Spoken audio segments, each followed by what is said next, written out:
नमस्ते, मी Ratnaprabha Das travel ब्लॉगमध्ये आपलं सगळ्यांचं स्वागत। तर हे घेतले आहे मी सोप बेस घेतलेला आहे ग्लिसरीनचा।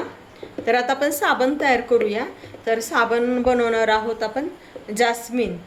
तर आपण बघा, आता हे पातेल्यामध्ये मी काढून घेते, पाणी ठेवलेलं आहे उकळायला। आता आपण पुढे पाहूया।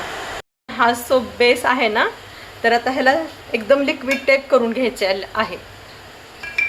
फ्रेग्रन्स ऑइल टाकूया। हे जास्मिनचं ऑइल आहे, विदाउट म्हणजे असं केमिकल नाही, काय नाही, होममेड साबण आहे। मध्ये टाकून घेऊया आणि फटाफट टाकायचं आहे, कारण जरा जरी उशीर झाला ना लगेच हे घट्ट होतं।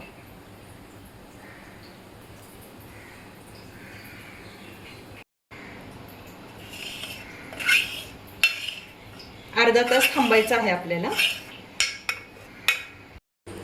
हा झाला आहे आपला साबण तयार। हा व्हिडिओ आवडल्यास लाईक करा, शेअर करा, सबस्क्राईब करा। भेटू पुढच्या रेसिपीमध्ये, पुढच्या ब्लॉगमध्ये। धन्यवाद। आणि जर तुम्हाला कुणाला अजून दुसरे वेगवेगळे साबण पाहायचे असतील व्हिडिओ करताना, तर प्लीज कमेंटमध्ये मला सांगा।